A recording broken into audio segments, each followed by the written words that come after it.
자, 사도행전 15장 13절부터 보겠습니다. 말을 마침에 야고보가 대답하여 가로되 형제들아 내 말을 들으라. 하나님이 처음으로 이방인 중에서 자기 이름을 위할 백성을 취하시려고 저희를 권고하신 것을 시므온이 고하였으니 선지자들의 말씀이 이와 합하도다 기록된 바. 시작. 이후에 내가 돌아와서 다윗의 무너진 장막을 다시 지으며 또 그 퇴락한 것을 다시 지어 일으키리니 이는 그 남은 사람들과 내 이름으로 일컬음을 받는 모든 이방인들로 주를 찾게 하려 함이라 하셨으니 즉 예로부터 이것을 알게 하시는 주의 말씀이라 함과 같으니라. 아멘. 자, 야고보가 하나님께서 자기 이름을 위할 백성을 취하시려고 저희를 권고하셨다. 그러면서 이후에 내가 돌아와서 다윗의 무너진 장막을 다시 일으키며 그 퇴락한 것을 다시 지어 일으키리니 이는 그 남은 사람들과 내 이름으로 일컬음을 받는 모든 이방인들로 주를 찾게 함이라 하신 그 말씀이라. 반드시 다윗의 무너진 장막을 다시 지으며 그 퇴락한 것을 다시 지어서 일으킨다라는 말씀을 옛날서부터 했다는 겁니다. 근데 그것을 이제 우리에게 알게 하셨다 이렇게 말했어요. 그럼 옛날 구약의 선지자를 통해서 다윗의 무너진 장막을 다시 일으킨다는 말씀을 하나님께서 하신 것이 무슨 내용으로 한 거냐면 그 남은 사람들과 그 다음에 이방인 중에서도 하나님의 이름으로 일컬음을 받는 이방인들이 주님을 찾게 한다는 것을 알게 하려고 하나님께서 다윗의 무너진 장막을 다시 지으며 그 퇴락한 것을 다시 일으킨다라는 말씀을 하나님께서 선지자들을 통해서 했다는 겁니다.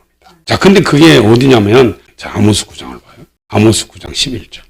그날에 내가 다윗의 무너진 천막을 일으키고 그 틈을 막으며 그 퇴락한 것을 일으켜서 옛적과 같이 세우고. 시작.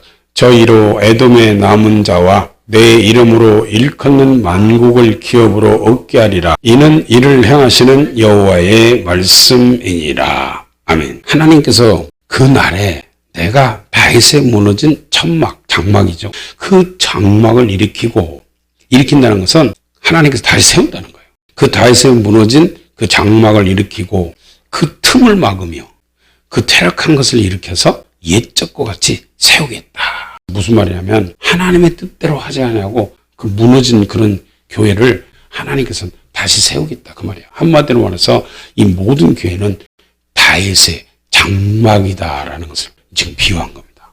모든 교회는 이렇게 다윗의 장막이라는 거예요. 그래서 하나님께서 그 무너진 다윗의 장막, 즉 다시 말해서 무너진 교회 모든 것을 예배도 그렇고 그 다음에 경배와 찬송도 그렇고 목숨을 다하고 마음을 다하고 뜻을 다하고 힘을 내서 하나님을 섬기는 그런 모든 것들을 하나님께서 다시 회복시키고 일으켜서 세우겠다라는 그런 뜻입니다. 자, 그러면 이제 다윗의 장막이라는 것이 뭔가를 이제 우리가 성경을 통해서 보면 이 다윗의 장막이 세워지기까지 가요. 어떤 그런 경로가 있냐면 하나님께서는 이스라엘 민족들이 애굽에서 이제 출애굽을 시키는데 그것이 아브라함을 통해서 말씀하신 겁니다. 창세기 12장에 보면 아브라함을 부릅니다. 너는 너희 본토 친척 아버지 집을 떠나 내가 내게 지시할 땅으로 가라 해가지고 아브라함을 불러서 그 창세기 15장에서 하나님께서 내가 이 땅을 너와 너희 후손에게 주겠다 얘기를 하니까 아브라함이 아니 내가 이 땅을 업으로 삼을 줄 무엇으로 알리까. 그러니까 하나님께서 아브라함에게 요구한 게 예배입니다.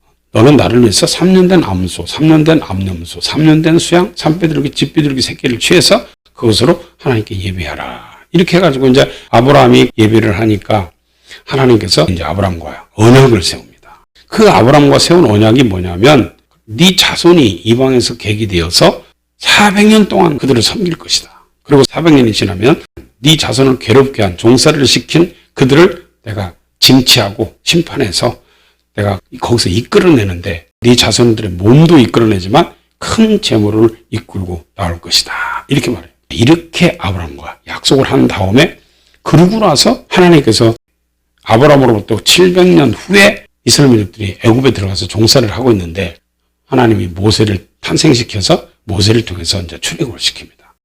근데 하나님께서 이 아브라함에게 하신 이 말씀을 그대로 모세를 통해서 이루어요. 출애굽기 3장에 이제 하나님께서 아브라함에게 말씀하신 그 말씀을 모세를 통해서 이루시기 위해서 모세를 하나님께서 택해서 모세가 이제 애굽에서 태어나가지고 광야에서 80년 동안 훈련받고 그리고 나서 하나님이 다시 애굽으로 보내면서 이제 이 말을 합니다. 너희 자손들은 절대로 갈 때 빈손으로 가지 않겠다. 내가 그 나라를 10가지 표적과 기적으로 쳐서 끄집어낼 텐데 그때 빈손으로 가지 말고 그 백성들로 하여금 은폐물과 금폐물을 구해서 네 자녀들을 꾸며서 너희들이 애굽 사람의 물품을 취해가지고 그렇게 나오게 해라. 이건 이제 애굽에 이제 보내기 전에 이렇게 얘기합니다.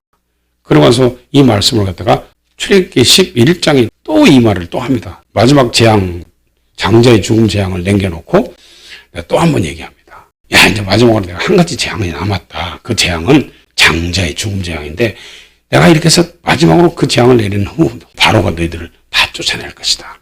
그때 남 백성에게 말해가지고 너희 남녀로 각기 이웃들에게 은금 패물을 구해서 다 가지고 나오게 해라. 이렇게 이제 모세한테 말해. 그리고 나서 진짜 하나님께서 마지막 장자의 재앙을 치니까 바로가 나가라고 쫓아냅니다. 그때 하나님께서 아브라함에게 약속하신 대로 그들의 몸도 나오지만은 애굽에 있는 은금 패물과 의복과 막 여러 가지 자기들이 원하는 걸 다 달라고 해가지고 가지고 나오는 거예요. 왜 이런 걸 가지고 나오게 했냐면 하나님께서 광야 생활하면서 이 가지고 나온 은금 패물 이런 모든 것들을 가지고 하나님을 섬기게 하는데 필요한 성전을 지키게 하려고 하는 겁니다. 성막을 지키게 하려고. 그래서 이 물품을 가지고 나오게 한 거예요. 왜? 종살이 하던 사람들이 아무것도 없잖아요. 그러니까 아무것도 없는 사람들이 광야에 나와서 하나님을 섬겨야 되는데 아무것도 없이 뭘 섬겨. 그러니까 거기서 자기들이 원하는 물품들 다 달라고 하니까 하나님께서 그들에게 은혜를 베풀어서 그걸 다 주게 합니다. 그래서 아브라함에게 약속한 그 모든 큰 재물을 이끌고 이제 이스라엘 민족들이 출애굽을 합니다. 그런데 다 나와가지고 시내산 앞에 왔습니다. 출애굽기 19장에 보면 이제 시내산 앞에 왔는데 시내산 앞에 와가지고는 하나님께서 야, 내가 독수리 날개를 너희를 업어서 내게 인도하였음을 너희가 보았다. 그걸 보니까 세계가 다 내게 속했지? 그러니까 너희들은 내 말을 잘 듣고 내 언약을 지키면 너희는 열국 중에서 내 소유가 되겠고 너희가 내게 대하여 제사장 나라가 될 것이다. 그러니까 너는 이것을 백성들에게 다 얘기해서 그들로 언약을 맺자고 하라. 이렇게 하니까 모세가 듣고 예 알겠습니다. 그리고 내려가서 백성들한테 그 말씀을 전하니까 백성들이 예 알겠습니다. 우리가 그 말씀대로 순종하겠습니다. 해가지고 그 말을 모세가 다시 하나님께 얘기합니다. 하나님 내가 가서 그렇게 얘기하니까 백성들이 언약을 맺겠답니다. 그래? 그럼 제3일을 기다리라. 옷도 빨고 몸도 성결케 하고 깨끗이 하고 그다음에 여자도 가까이 하지 말고 그리고 제3일을 기다리면 내가 시내산에 강림해서 제3일에 너희들에게 언약의 말씀을 내가 선포해 주겠다 해가지고 하나님께서 시내산에 강림하십니다. 불꽃 가운데. 그래서 그 시내산 불꽃 가운데 하나님이 강림하셔서 거기서 이제 십계명을 하나님 줍니다. 그 십계명을 받은 이스라엘 민족들은 너무너무 무서워요. 그러니까 하나님의 음성을 다시 들으면 죽을 것 같으니까 모세 당신이 하나님의 말씀 듣고 우리에게 전해 주소서. 그러면 우리가 그 말씀 순종하겠나이다. 해가지고 그렇게 얘기하니까 하나님께서 그래 좋다. 그러면 다시는 내가 전하지 않고 이제 선자를 통해서 하나님의 말씀 전해주겠다. 해가지고 출애굽기 21장부터 23장까지는 율례를 주고 24장에는 이제 피로써 언약합니다. 그 생명의 말씀에 대해서 피로써. 이 생명의 말씀을 너희들이 지키면 너희들은 피는 생명이니까 너희들이 생명을 얻을 것이고 이 생명의 말씀을 너희들이 지킨다고 해놓고 안 지키면 너희들은 생명을 내놓아야 된다. 즉 너희들은 죽을 것이다. 이렇게 이제 하나님께서 이 언약의 말씀에 대해서 출애굽기 24장에 피로써 언약을 하고 나서 그들이 이제 거기서 하나님의 말씀을 그대로 모세를 통해서 다 듣고 근데 왜 하나님께서 이 율법 언약의 말씀을 줬냐면 로마서 5장에 보면요. 한 사람으로 말미암아 죄가 세상에 들어오고 죄로 말미암아 사망이 왔느니 이와 같이 모든 사람이 죄를 지었으므로 사망이 모든 사람에게 이르렀느니라. 죄가 율법 있기 전에도 세상에 있었으나 율법이 없을 때는 죄를 죄로 여기지 아니하느니라. 아담으로부터 모세까지 왜 모세를 통해서 지금 출애굽해가지고 하나님의 말씀 받고 지금 신앙생활을 하잖아요. 그러니까 아담으로부터 모세까지 아담과 같이 그런 범죄를 하지 아니한 사람들 외에도 사망이 왕노릇하였나니 아담은 오실 자의 표상이다. 이렇게 말씀했어요. 그래서 모든 사람이 다 죄인인데 죄를 모르니까 하나님께서 죄인임을 알게 하려고 십계명도 주고 율례와 법도도 주고 그렇게 줬어요. 하나님께서 시내산에서 말씀하신 언약의 말씀을 듣고 나니까 우리가 죄인이구나. 그 죄인임은 그러면 죄인이 어떻게 살 수 있느냐? 너희들이 살 수 있는 길을 가르쳐 주겠다 해가지고 하나님께서 모세를 시내산에 올라오게 해가지고 그 시내산에서 모세에게 십계명을 돌판에 써서 주면서 돌판에 써서 준 십계명을 궤를 만들어라는 거예요. 이 궤가 법궤입니다.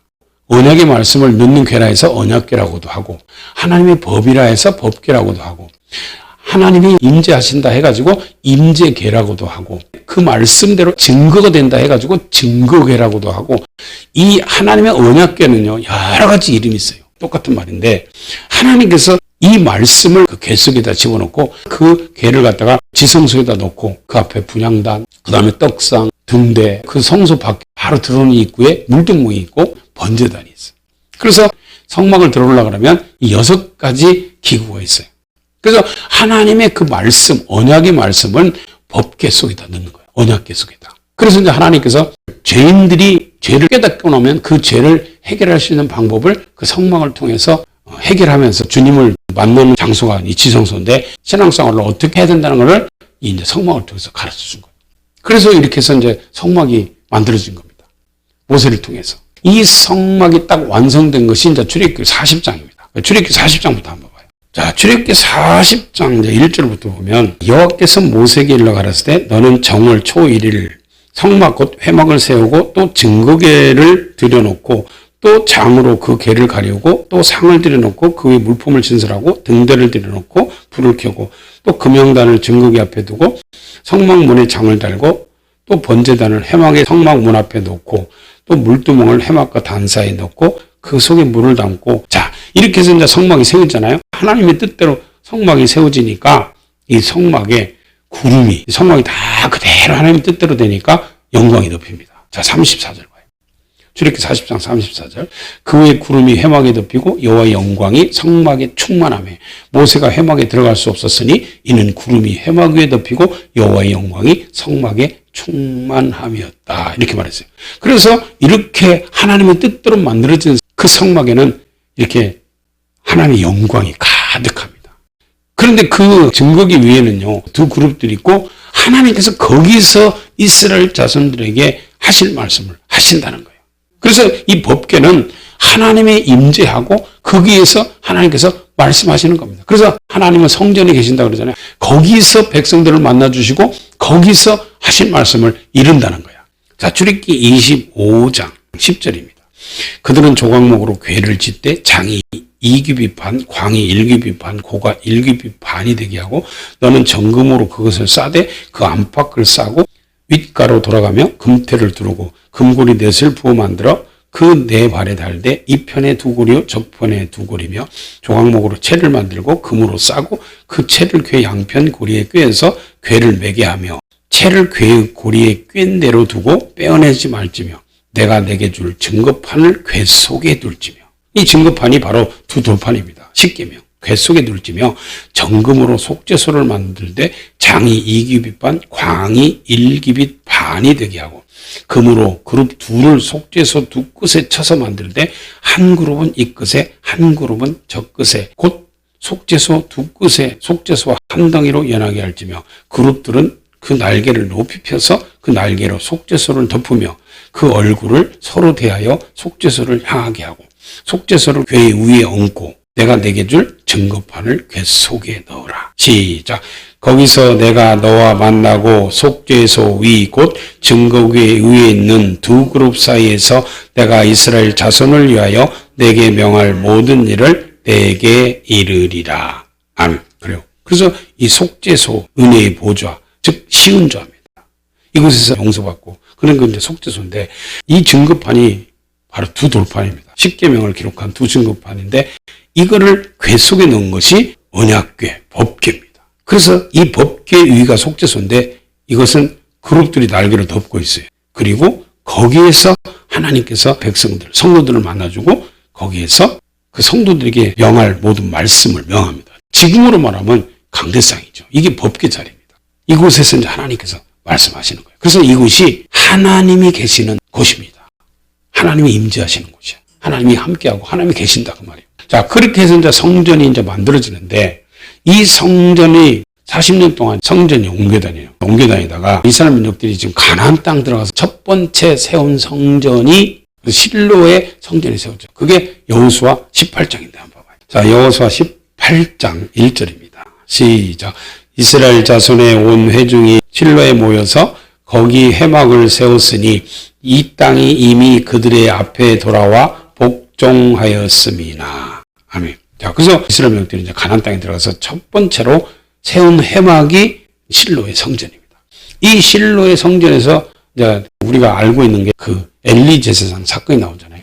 이 실로의 성전에서 있었던 일입니다. 사무엘상 1장 1절. 에브라임 산지 라마다임 소빔에 에브라임 사람 엘가나라 하는 자가 있으니 그는 여로함의 아들이요 엘리후의 손자요 도우의 증손이요 숲의 현손이더라.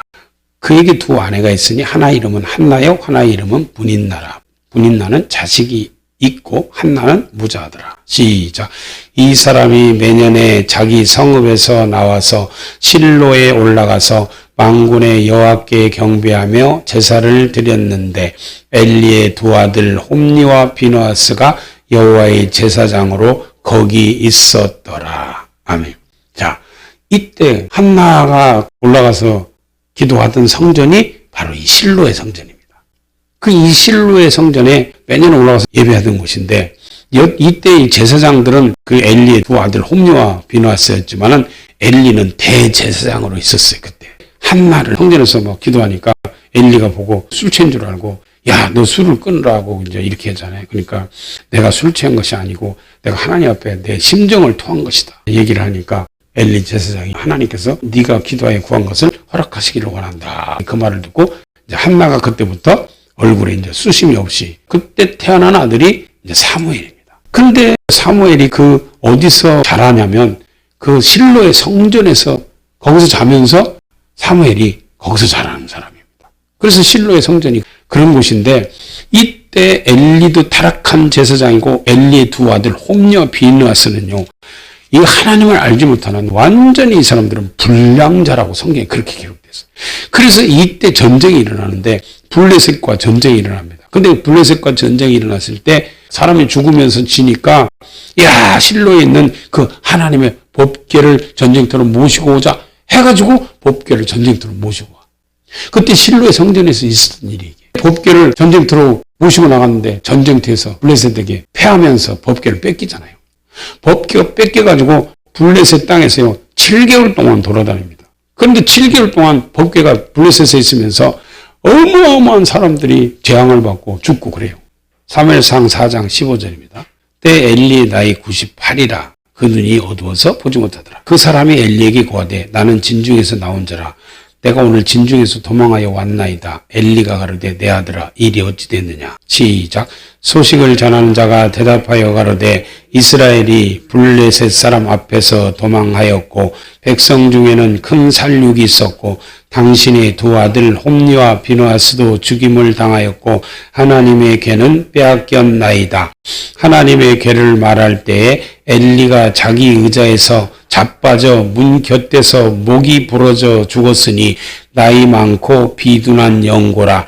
그가 이스라엘 사사가 된 지 40년이었더라. 아멘. 자, 그래서 이렇게 하나님의 괴를 전쟁통에 가지고 갔는데 엘리 나이 98살 때 그 두 아들도 전쟁에 죽고 하나님의 괴는 블레셋 사람들에게 뺏겼습니다.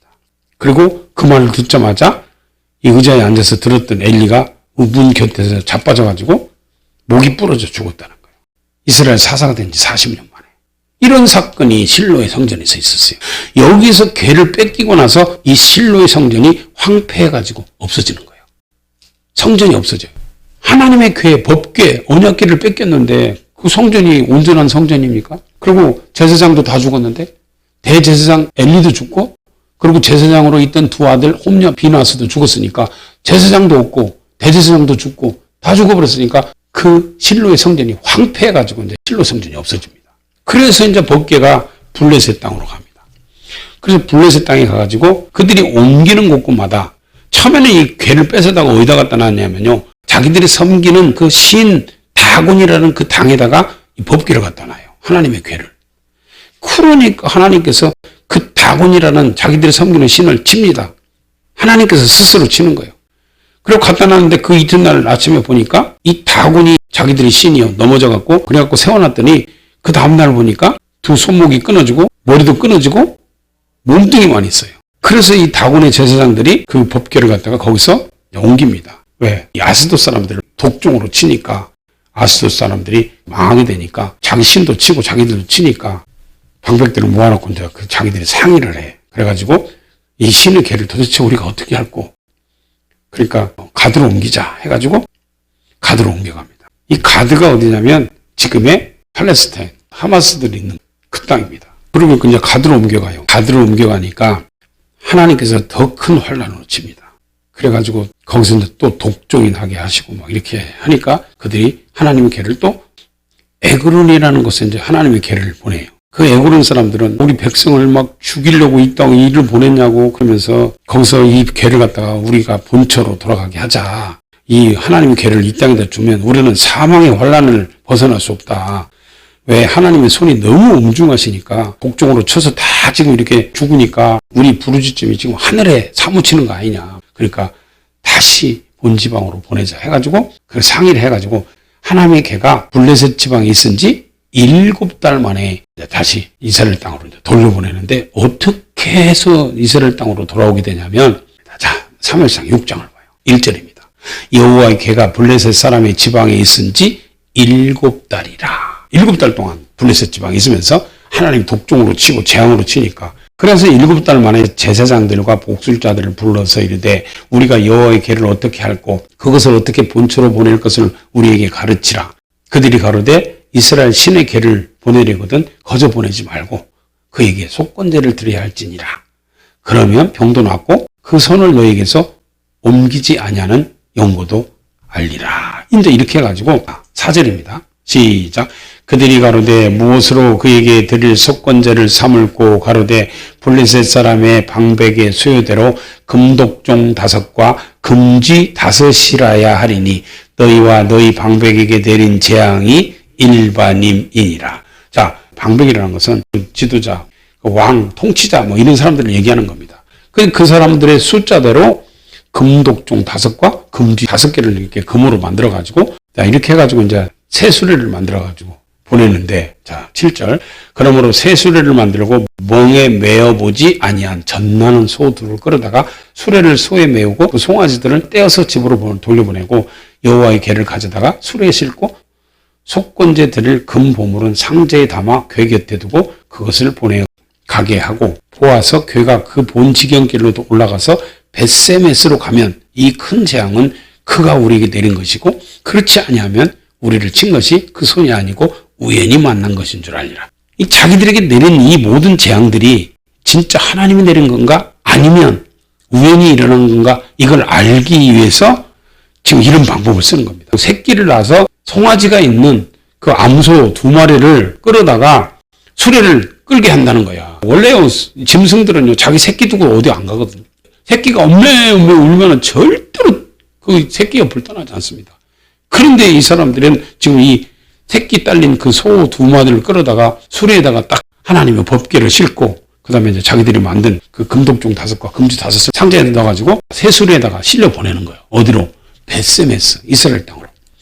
그렇게 해서 이 소가 이스라엘 땅을 향해서 자기 새끼를 두고 그렇게 가면 이건 진짜 하나님이 친 거고 그렇지 않고 새끼 때문에 안 가고 돌아오면은 재앙은 우연이라고 이렇게 생각하는 거예요.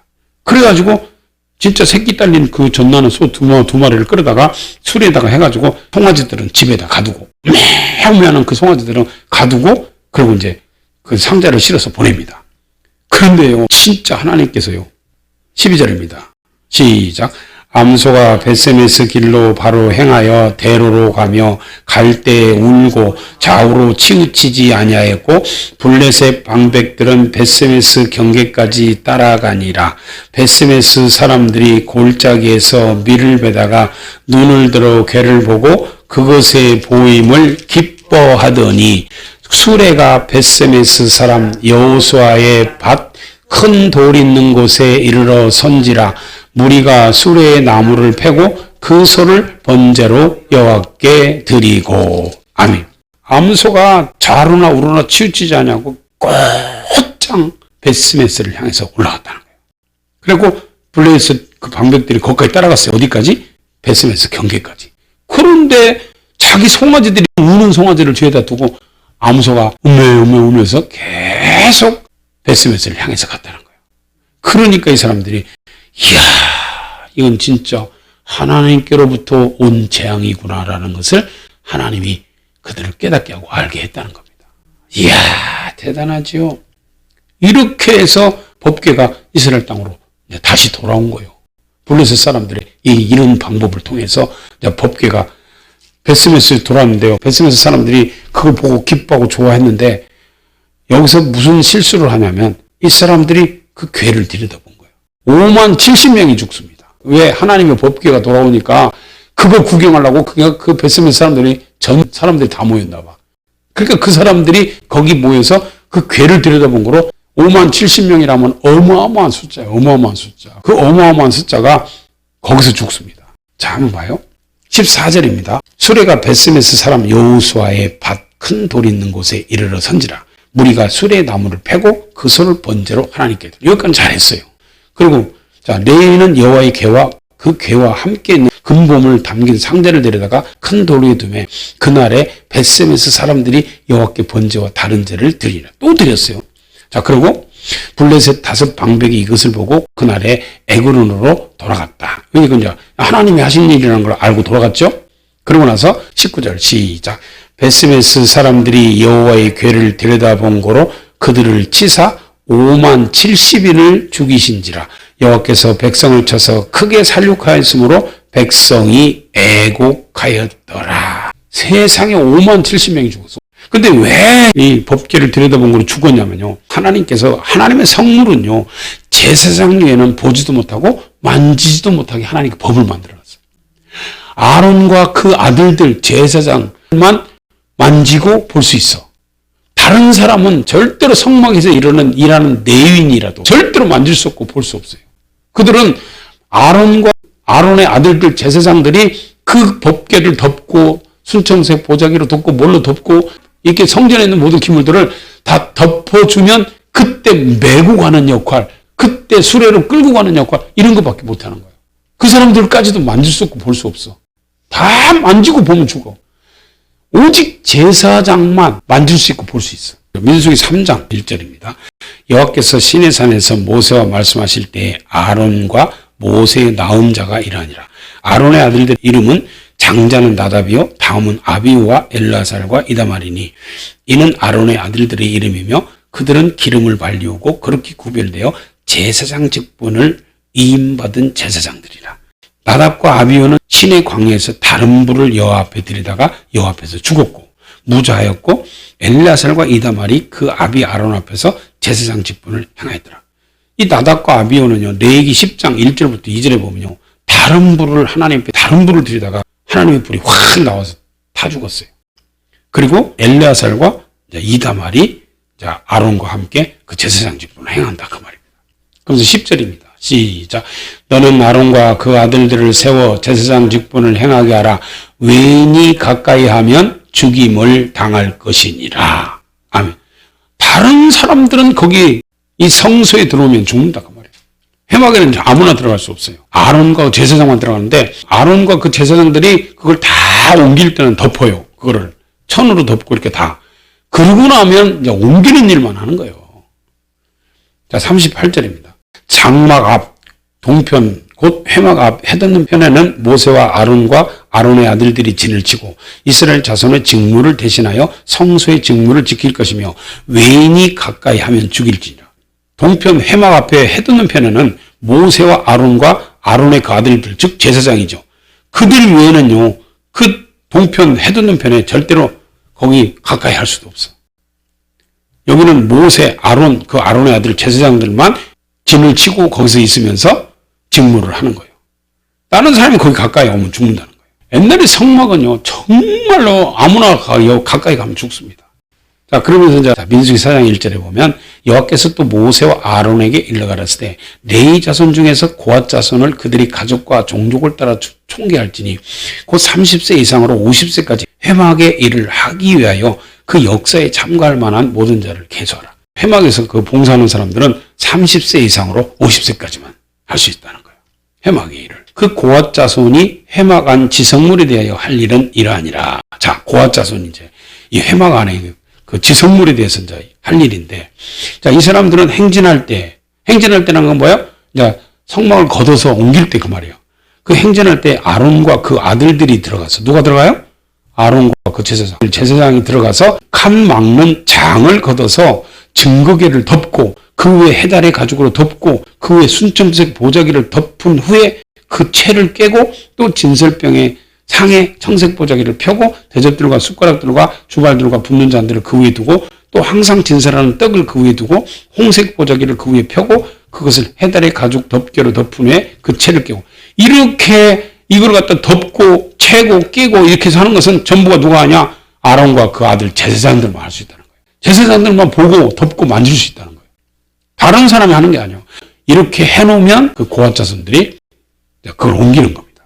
자, 15절입니다. 민수기 4장 15절 시작.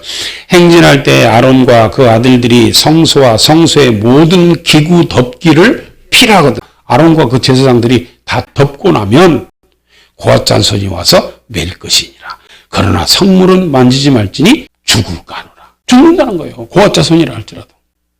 그래서 만지고 보고 하는 것은 아론과 제사장들밖에 없어요.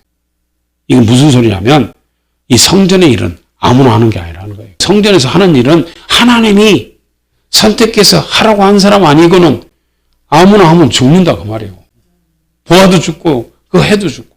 성전의 일은 아무나 하는 게 아니에요. 제사장도 아무나 하는 게 아니에요. 하나님께서 선택한 사람들만. 그렇지 않은 사람들이 만약에 하나님의 법궤라는 것은 하나님의 말씀을 아무렇게나 하고 만지든지 보든지, 성물 만지면 죽는다 나왔잖아요. 자, 그러고 나서 민수기 4장 17절입니다. 여호와께서 또 모세와 아론에게 이르 가라사대 때 너희는 고앗 족속의 지파를 레인 중에서 끊어지게 말지니 그들이 지성물에 접근할 때 그 생명을 보존하고 죽지 않게 하기 위하여 너희는 이같이 하여 아론과 그 아들들이 들어가서, 아론과 그 아들 제사장들이 들어가서 각 사람에게 그 할 일과 맬 것을 지휘할지니라. 시작. 그들은 잠시라도 들어가서 성소를 보지 말 것은 죽을까 함이라. 고앗 자손이라 할지라도 그걸 덮어서 옮기라고 할 때까지는 들어가서 봐도 죽는다는 거예요. 이게 성경입니다. 그런데 이렇게 제사장도 아닌 사람들이 지금 법궤가 돌아왔는데 그걸 베스메스 사람들이 들여다보니까 5만 70명이 그 자리에서 죽은 거예요. 제사장 아니고는 볼 수도 없고 만질 수도 없어요. 그래서 하나님께서 하라고 하지 않은 사람은 아무것도 하면 안 된다는 거예요. 성전에서는. 하나님의 성전에서는 하나님이 하라고 허락한 사람 아니고는 하면 안 된다는 거예요. 이게 그 말입니다. 그러니까 살아있는 사람들이 그러면 이 거룩하신 하나님을 누가 능히 모실 수 있냐 해가지고 그 법궤를 기럇 여아림에 사는 그 산에서 사는 아비나답의 집에 들여놓고 그 궤가 아비나답의 집에 들어가서 20년 동안 그 아비나답의 집에 있습니다. 블레셋에서 돌아와가지고 산에 사는 아비나답의 집에서 이 법궤가 20년 동안 있어요. 성전도 아닌 개인 집에서.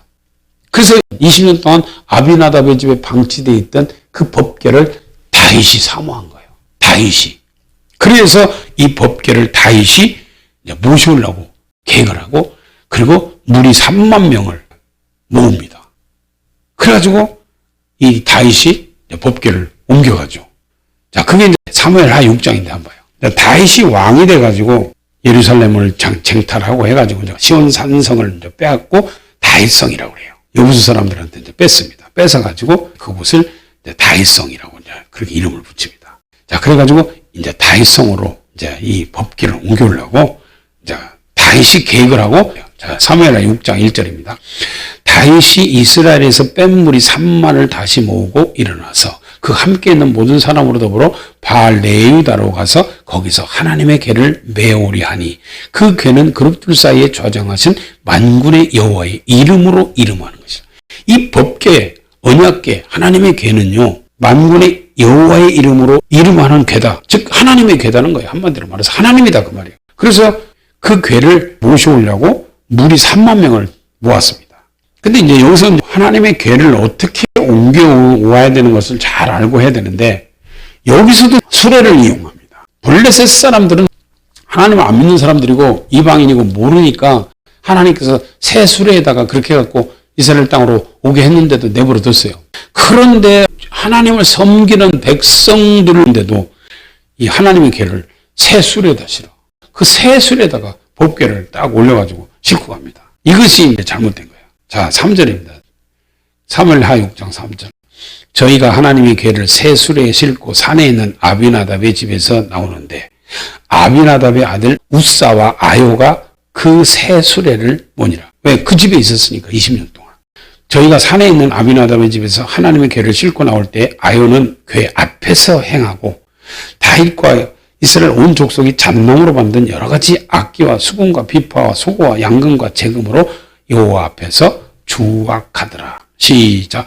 저희가 나곤의 타작마당에 이르러서는 소들이 뛰므로 우사가 손을 들어 하나님의 궤를 붙들었더니 여호와 하나님이 우사의 잘못함을 인하여 진노하사 저를 그곳에서 치시니 저가 거기 하나님의 궤 곁에서 죽으니라. 여호와께서 우사를 충돌하심으로 다윗이 분하여 그곳을 베레스 우사라 칭하니 그 이름이 오늘까지 이르니라. 다윗이 그날에 여호와를 두려워하여 가로되 여호와의 궤가 어찌 내게 오리오 하고 여호와의 궤를 옮겨 다윗성 자기에게로 메어가기를 즐겨하지 아니하고 치우쳐 가드 사람 오벳 에돔의 집으로 메어간지라.